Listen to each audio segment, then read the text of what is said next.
নিত্য প্রয়োজনীয় পণ্যের পরিবহন ব্যবস্থা এবং বাজার ব্যবস্থা যাতে স্থিতিশীল থাকে সেই ব্যাপারে আজকে এখানে সকল ব্যবসায়ী সমিতি, ব্যবসায়ী সংযুক্ত ব্যবসায়ীগণ এবং বিভিন্ন পরিবহন মালিক সমিতির ব্যক্তি, আপনারা সবাই জানেন যে আমরা বগুড়ায় এরকম একটা অস্থিতিশীল পরিবেশ হওয়ার পর থেকে আমরা চেষ্টা করেছি আমাদের সকল আইন শৃঙ্খলা বাহিনীকে সমন্বয় করে আমরা চেষ্টা করেছি বগুড়াটাকে শান্ত রাখার জন্য।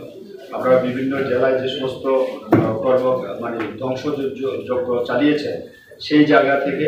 বগুড়াটাকে আমরা কন্ট্রোল করার চেষ্টা করেছি। আপনাদের সকলকে সাথে নিয়ে আমাদের জেলা আওয়ামী লীগের সম্মানিত সভাপতি, সাধারণ সম্পাদক এখানে উপস্থিত আছেন, বিভিন্ন সদস্য মহোদয়, ওনারা সার্বক্ষণিক আমাদের সাথে আলোচনা করেছেন, আমাদের সাথে বসেছেন এবং কিভাবে পরিস্থিতিটা শান্ত করা যায়, কিভাবে মানুষের এই জানমাল রক্ষা করা যায়, কিভাবে এই বগুড়ার জনগণকে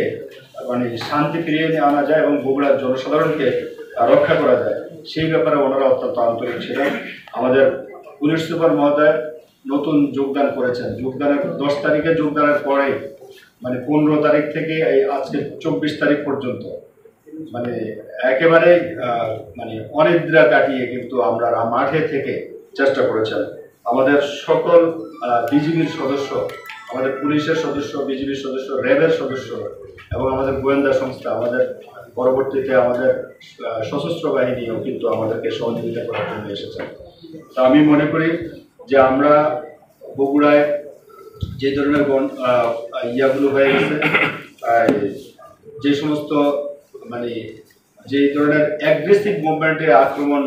চালিয়েছে বা যে সমস্ত ধ্বংসলীলা করার চেষ্টা করেছে, অপচেষ্টা করেছিল, সেটা আমরা তুলনামূলকভাবে আমরা চেষ্টা করেছি আমাদের অ্যাডমিনিস্ট্রেটিভ হয়ে, আমাদের সাংবাদিকদের ইনফরমেশন, আমাদের জনপ্রতিনিধি, মাননীয় সংসদ সদস্য এবং জেলা আওয়ামী লীগ সহযোগিতায় আমরা চেষ্টা করেছি যে এটাকে কিছুটা হলেও যাতে আমাদের নিয়ন্ত্রণে থাকে, কন্ট্রোলে থাকে, যাতে বগুড়া যাতে খুব বেশি ইয়া না হয়। তো এইটা যেমন চেষ্টা করছি, পাশাপাশি আমাদের পরিবহন সেক্টরটাকেও আমরা কিন্তু নিরাপদ রাখার জন্য আমাদের পুলিশ, আর্মি, বিজিবি, র্যাব সার্বক্ষণিক সচেষ্ট ছিল যাতে আমাদের যে 64 কিলোমিটার হাইওয়ে ছিল এই হাইওয়েটা যাতে আমরা নিরাপদ রাখতে পারি। পাশাপাশি আমাদের যে বাজারগুলো ছিল সেই বাজারগুলো, আমাদের যে দোকানগুলো ছিল সেগুলোকেও কিন্তু আমরা নিরাপদ রাখার জন্য পুলিশ প্রাণপণ চেষ্টা করেছে। আপনারা জানেন যে সাতমাথায় যে প্রথম দিন যেভাবে হামলা হয়েছে, সেই হামলাকে রোধ করার জন্য 18 তারিখে আমরা সাতমাথায় কিন্তু আমাদের অনেক পুলিশ সদস্য আহত হয়েছেন, অনেক আইন শৃঙ্খলা বাহিনী আহত হয়েছেন, কিন্তু কাউকে আহত না করে সাতমাথাটাকে ঠিক রাখার জন্য চেষ্টা করেছেন। এবং আমরা আশা করি যে অবশ্যই আপনারা এটা স্বীকার করবেন যে সাতমাথায় আমরা কোনো কিছু করতে দেই নাই, হয়তো প্রথম দিন একটা ঘটনা ঘটিয়ে ফেলেছে। তো এই জন্য আমরা আজকে আপনাদেরকে আহ্বান জানিয়েছি, আমরা চাই যে এইটাকে পুঁজি করে কোনো অসাধু চক্র যাতে আমাদের পণ্য পরিবহন ব্যবস্থা অস্থিতিশীল না করতে পারে, আমাদের বাজারকে ঊর্ধ্বমুখী না করতে পারে, আমাদের সাধারণ খেটে খাওয়া যে সমস্ত মানুষ আছে যারা দীর্ঘদিন যাবৎ হয়তো এই গত কয়েকদিন যাবৎ বিভিন্ন কারফিউর কারণে কাজ করতে পারেনি বা কারফিউর কারণে আমাদের ব্যবসা বাণিজ্য কিছুটা হয়েছে, সেটা যাতে আমরা ক্ষতিটা পুষে উঠতে পারি সেই কারণে আমরা আপনাদেরকে আজকে আমরা এখানে আহ্বান করেছি। আমি আপনাদেরকে অনুরোধ করব, আজকে থেকে আমাদের যখন কারফিউ শিথিল থাকবে আপনারা আপনাদের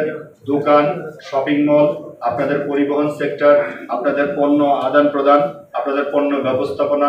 সকল বিষয় আপনারা স্বাভাবিক রাখবেন এবং স্বাভাবিক রাখার ক্ষেত্রে যদি আপনাদের কোথাও কোনো ধরনের সহযোগিতা প্রয়োজন পড়ে বা আপনারা যদি কোথাও মনে করেন যে আমাদের এই জায়গাটা আপনাদেরকে সহযোগিতা করতে হবে, অবশ্যই আমরা আজকে এখানে বসে আমরা আমাদের সর্বাত্মক সহযোগিতা আমাদের